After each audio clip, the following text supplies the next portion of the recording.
Here we are with Bedroom Talk once again, and we're on Proposition 63. This has to do with firearms and ammunition sales. So, this is an initiative statute. I thought we already had stuff in place for firearms and what have you.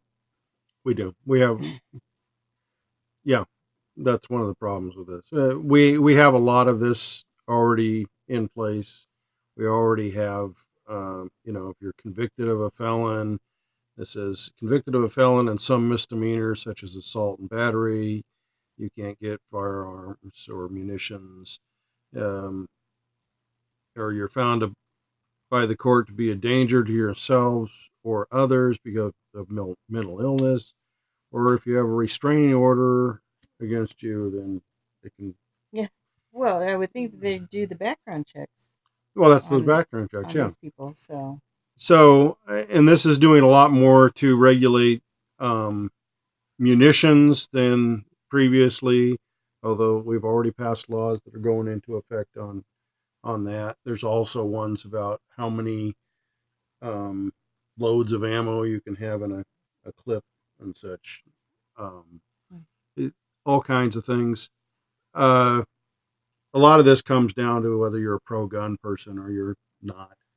Um, it's not really a First Amendment or Second Amendment thing because that applies to the federal government. I don't really think that the Second Amendment stops state governments from regulating these things, and this is a state initiative. Um, but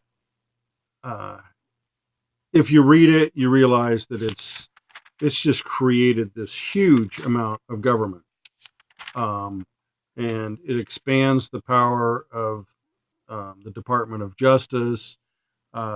Certain people would now not be able to have guns, and they would be required to turn in their guns, or they would potentially go to their homes and take their guns away from them.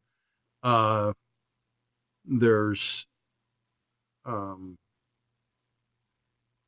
just selling ammunition, keeping records of who they're sold to and how much they bought, and filing those away in databases, and all kinds of additional regulations and bookkeeping and tracking and such that's on the part of anybody that's selling guns or ammunition. Uh, from what I'm seeing, law enforcement's going, we're not backing this. And if the guys that are you're getting shot at. the guys that are getting shot at or stepping into dangerous situations are going, this isn't needed, this isn't a good idea. I don't know why we think it is. So, so many of these propositions are just creating a whole lot more government, a whole lot more, it's creating jobs, but all the jobs are taxpayer expenses. And are they necessary?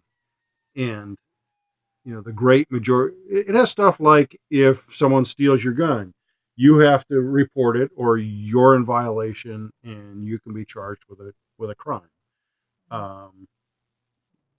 Just any number of things that really are causing a lot more work, a lot more headache, a lot more things on the part of people that are owning guns legitimately.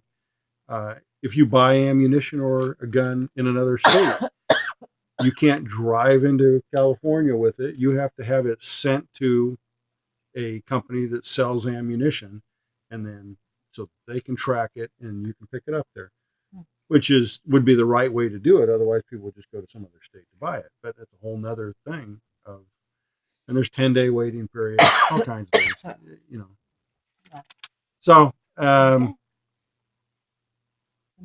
simple, no, just way too complicated. So, off to the next one.